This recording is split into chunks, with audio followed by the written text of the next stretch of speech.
Hi, I'm Heather Vitale, and welcome back to Post Time. Our second and final round of Delaware Standardbred Breeders' Fund main events for 2-year-olds went to post at Dover Downs recently. Let's find out the winners. In the 2-year-old trotting colts division, it was Crosby crossing the wire first. They go into the far turn, holding a short lead is Master Clave. Here comes Jigs, 3 wide now, 3/4 in 130 4/5 around the final turn. It's Master Clave, Jigs on the far outside, farther out, 4 wide is Crosby. They come toward the top of the stretch. Master Clave leads by 2.5. In second is Moonshine Levesque at the top of the stretch. Crosby gains on the far outside. They straighten away. Master Clave, here comes Crosby, and Crosby's rolling on the outside. Down inside is Moonshine Levesque. Crosby got the lead, and Crosby is going to do it. Moonshine Levesque and Jig, 2-0-3 and 3. Crosby, a 17-1 shot, owned and bred by Susan Durham, and Linda McDonald got away near the back of the pack, but was in front of his competition at the finish line. The son of Keystone Activator won in 2-0-3 and 3 with George Dennis in the bike. We caught up with Linda McDonald, who's also the trainer, to get her reaction. It was real windy, and I didn't know how he'd be from the rail. I said, just try to get him away from there safe and just get a check. And it just, the way the trip worked out, Jigs carried him right into the last turn, and he did the rest. Raced really good. So you're smiling now a little bit, but I bet you were like screaming that night and overjoyed. I mean, no, I was unusually quiet for some reason. Sat by myself, just watched the TV, and I was like, oh my God. When he went 4 wide, I'm like, oh, just stay flat, don't give money away. And he stuck his head out there and won. How special is he to you? Because you're co-breeder as well, right? Yep, we raised him.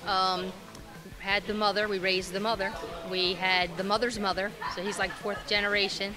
But we were there when he was born, and then you get to see him take their first steps and they're drink milk for the first time, and it's just, you know, it's just special.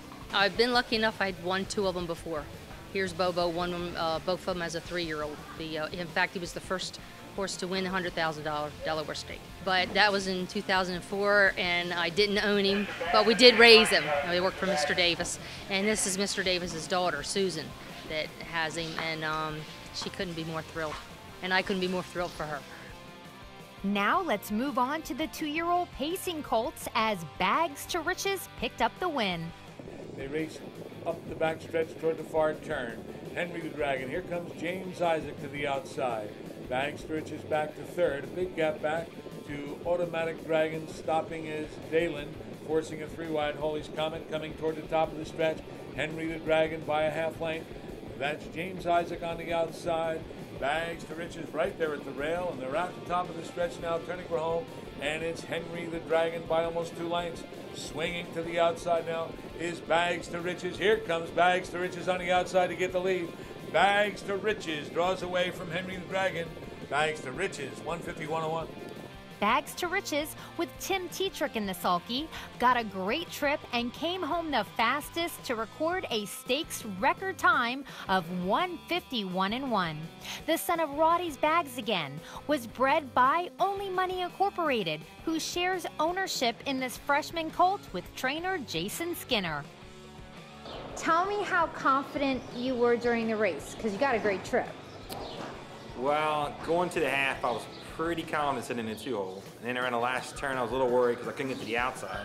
I really wanted to be to the outside, but it worked out for the best. He shook loose late and had a lot of pace. He's good-tempered, a little ornery, likes to bite a lot, a little friendly with the front feet, but I mean, he's just your typical stud colt. Tell me about what he's going to do over the winter and how excited you are about him coming back as a 3-year-old. Yeah, it was a very impressive mile. I was very happy with him.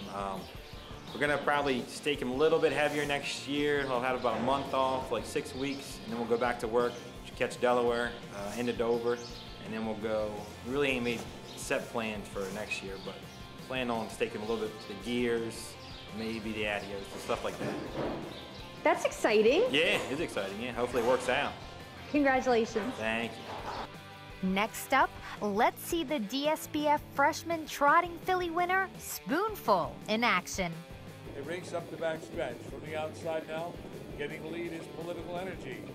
Spoonful moves into second, followed by Love is Blind, backing away Willow Milana, and then it's 10 lengths to Go Senorita. They go by 3/4 in 128 and make that 129 flat in the midway on the final turn. And from the outside, Spoonful up to get the lead. Political Energy back to second. Love is Blind is third. And it's dropping out of it, Willow Milana at the top of the stretch, turning for home. It's Spoonful. Love is Blind ranging up on the outside, swings 3 wide as they come off the turn. It's Spoonful. Love is Blind coming on the far outside, coming through the stretch. Spoonful's got the lead. It's Spoonful with Love is Blind second best. Spoonful to win it. Love is Blind and Political Energy in 2 minutes 4/5. Spoonful won her final by 2 lengths in 2 minutes and 4/5. The daughter of Political Briefing is owned by Delaware and Nanacoke Racing. Spoonful is conditioned by Les Givens, the all-time leading trainer in the DSBF program, and driven by Jim Morand. First of all, I want to start out by saying I think you are the king of the DSBF finals. I'm not sure that a year goes by that you're not nabbing a few of these finals. Well, as long as I got some lessons in there, we're always doing pretty good. That's true. That's true. You and Les are perfect together. So this one is trained by Les. What can you tell me about Spoonful? I mean, I drove her early on. She was good, and I had some of my own with her at the Ocean, so Les started driving her, and she made a couple breaks with me there, and she got a little better here at the end. I mean, she seemed a little better at start, and she peaked right at the right time. Yes, she did. Tell me about the trip that you got. I got a good trip. I mean, the horse up front with pretty good fractions. I got carried right into the race, and couldn't have worked out no better. Congratulations, and we'll see her next year. Hopefully. Finally, it was Logan's Girl winning the $100,000 final for freshman pacing fillies. They race into the far turn. They go by 3/4. Logan's Girl goes by in 125 and 2 in their midway on the final turn. Logan's Girl. That's Lunar Face. 3 wide now, Magic and Moonlight, followed by Spanish Dream. They come over toward the top of the stretch, and it's Logan's Girl with the lead. Logan's Girl spin pressive down the inside. Way out wide is Spanish Dream. They come off the turn. Logan's Girl. Logan's Girl's got the lead. Down toward the inside, spin pressive. Coming on the far outside, Logan's Girl and Magic in the Moonlight. Here's the wire, Logan's Girl.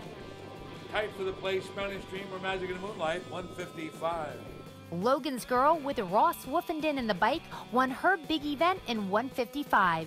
Owned by Joanne Looney King, the daughter of Roddy's Bags Again, won both of her freshman DSBF finals. The first one was last October at Harrington, and now this one at Dover Downs for trainer Jim King Jr. Well, I was really happy for the mare. She's exceeded all our expectations twice with both finals. We thought the other filly was a better filly right along, and I think maybe next year it might be the case, but we're really happy to get what we got this year, and it just worked out really good. She just got to remove to the front, take control, and it was all good. We have 3 DSBF fillies that we bought as yearlings from Winback. They've actually all turned out pretty satisfying. We have Lily's Bags Are Packed. She was the first foal of the year, so she was named in a contest, which is a good catchy name for her. And she's turned out okay. She hasn't cost us anything. She's paid her way okay. The second one is Spanish Dream, and I thought that she was the best one of all, but didn't turn out that way so far. And those 2 were nice, big, strong fillies, and they kind of chased around Logan. They wouldn't let her hang out with them. They chased her away from the feed tub. She had to work for what she got. And in the end, I guess she's getting her revenge because she whips them every time she gets a chance. So that's good. But now, when this is all over, we're thinking that she might have another occupation. Have a pretty good mare that Mr. Palucci bought for us, and she looks like she's going to do a lot of traveling next year. We're going to start out with the matchmaker and then some things in Canada and hopefully the Meadowlands, and she's kind of attached to Logan's Girl. So Logan's Girl can just go see the country. So I think that would be a good thing. And actually, I'm really glad that she found a buddy that they pal up really good, and they look for each other and talk for each other when they get separated. And I guess that's good. Sometimes it's not, but most of the time it's pretty good. The outcome is always good. They both perform better because they have each other. Congratulations to our rising stars in the Delaware Standardbred Breeders' Fund. We'll see those stellar trotters and pacers back in sire stakes action this spring.